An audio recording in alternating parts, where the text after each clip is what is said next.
Okay guys, I am back, and now guys, it's finally time for us to review Battle Roar Skar. Very excited to review this one, just as I was with Battle Roar Kong. And yeah, so of course, before we open it, we gotta take a look at the packaging, and yeah. So of course, first off, we do have the open packaging right here. Got the figure right there. Of course, the try me push button on back, and of course, just like a Battle Roar Kong, it's on back. It says Monsterverse right there. Got Godzilla and Kong the New Empire right there. Godzilla and Kong right there. Monster Battle Sounds. Battle Roar Skar. Here's the other side. Got Godzilla and Kong right there. Godzilla and Kong the New Empire. Here's the back. Of course, we got Battle Roar Skar, Battle Roar Kong, Battle Roar Godzilla Evolved. Of course, we do have a Battle Roar Shimo. Yeah. And of course, right there it says Monsterverse, Godzilla and Kong the New Empire. I still don't feel like reading that right now, so if you want to read that, go ahead and pause the video. You have a few seconds. Okay. Of course, forgot to say this with the previous figure. It says push here, monster battle sounds. There's the button right there. See part of the whip slash. But of course, we're going to wait to push that button until we review the figure. Here's the other side. More Hollow Earth crystals, Battle Roar Skar. And yeah, so now I'm going to cut the camera. I'm going to unbox this, and then I'll review it. Okay guys, I'm finally back. We finally got our Battle Roar Skar out of the packaging. And so far, no complaints on this figure. And so yeah, first, let's look at detail. Let me pick up my camera. So for detail, we can start with this face right here. The face looks pretty cool. Got like the red war paint and everything. Got his teeth right there. I want to say maybe they're painted almost perfectly. They're definitely not bad, that's for sure. Maybe the camera captures the painted tongue in there. Not sure if it does, but yeah. And of course, we have the eyes. His eyes are blue. And of course, as usual with Playmates, they decide to make his eyes look cross-eyed. This eye doesn't look that bad, though. But this eye looks rather terrible. I mean, like, it looks like as if something is wrong with his left eye. Because you see, like, more of the pupil is visible in this eye than in this eye, as you can see. So I don't know what Playmates was doing, and I hope this wasn't on purpose, because if this was on purpose, then maybe I want to consider talking to the person that worked on this figure. But yeah. Anyways, other than that, of course, he's got the tribal war paint on his arms, and of course on his stomach area. Of course, he's got all this red fur texture and everything. Looks very nice. Got his whip slash right there. Real quick, for this figure, the whip slash is not removable, because other YouTubers have said that too, and I tested it slightly, and yeah, so yeah, the whip slash is not removable. And I think I prefer it that way, considering this is a Battle Roar figure, so yeah. But anyways, does have the holes on the stomach right there for when he makes the sounds. Pretty cool. Here's how it looks in the back. Got more of the whip slash. There's the button they use to activate the sounds. Some screw holes right there. I still don't know if I should see this as a complaint or not with the screw holes. But oh well. Still have more red paint and everything, red fur. And yeah, so that's pretty much it for detail. Now let's talk about articulation. Set my camera down.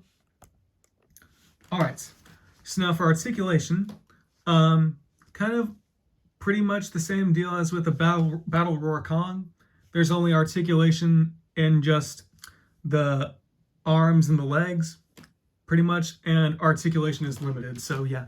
So of course, first off, just like with the Battle Roar Kong, his head cannot be articulated, but just like with Kong, his shoulder parts and his head and face are made of a rubbery material, so that parts of his face can move when you activate the Battle Roar sounds. His arms can move. Both his arms can actually do a 360. Oops. Yeah. Both his arms can do a 360, just like that. Considering that, like, they're pointed, like, practically straight up. His wrists can turn 360, just like this, which I think is very nice. And so can this wrist. Just like that, see? That is very nice. I really like that. And his legs, well, first off, also, just like with the other Skar figures that I've reviewed, he cannot articulate at the ankles, but his legs are articulated, but this is the amount of articulation you're going to get out of this leg, and this is the amount of articulation you're going to get out of this leg, as you can see. But still, I think that articulation is good enough for a figure like this. So anyways, that should be all for articulation. At least I think so. So yeah, anyways, now that's done, let's get to the main part, which is the sounds. So once again, just like with the Battle Roar Kong, push this button right here and activate the sounds. So let's see. What is the first sound? Let's see. Well, didn't press it hard enough, I guess. Let's see, what's the first sound? That's a very nice sound. And I guess with this figure, you just got to make sure you put a little bit of pressure. You got to apply a little bit of pressure when you push the button. So yeah, let's see. What's the other sound? I can only imagine this guy makes two sounds as well. So what's the other sound? Very nice. We get his actual roar. And I don't know if you guys could hear it, but I heard that vibrating. Because, of course, when Skar King roars, there's like a bit of a vibration sound to it. I heard it, and I hope you guys heard it too. So yeah. And I believe those are the only two sounds. Yep, those are the only two sounds. So yeah, that's pretty much it. I don't think I've missed anything. So before we move on to the figure comparisons, let's bring in our Battle Roar Kong that we reviewed in the previous video. And I want to recreate that scene from the movie where they first roar at each other. So first, let me do this real quick.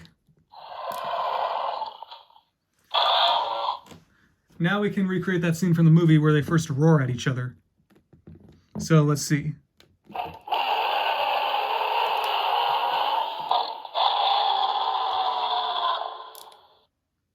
So yeah, I hope you guys know which scene I'm trying to create, provided that you've seen the movie. I'm sure maybe that scene's in the trailer too, I can't exactly remember. But yeah, anyways, that was pretty cool. But anyways, yeah, for figure comparisons, we can start with our Battle Roar Kong that we already reviewed. So they're about the same in height, at least I want to say. But I still think that's pretty cool. Though, of course, in the movie, Kong is supposed to be taller than Skar King, but still. Anyways, for our next figure comparison, let's compare him to the normal 6-inch Skar King. So, yeah. This figure is going to be a little taller, about 7 inches, I want to say. At least I think so. But still, yeah, pretty cool. And, let's see, for our last figure comparison, I think you guys know which figure this is going to be. It's going to compare him to our giant Skar King. Got to pick up my camera for this one. So, of course, this guy is going to tower over this guy. But still, both very cool. So, yeah, very nice. Let me move our giant Skar King over here for now. Okay. Sound down carefully. Okay. Sorry, guys. I thought my giant Skar King figure was going to fall over at first. But yeah, also want to say with this guy, I guess maybe considering it's a different kind of figure, this figure of Skar King is actually easy to get to stand on its own. So yeah. So anyways, guys, that about does it for this review.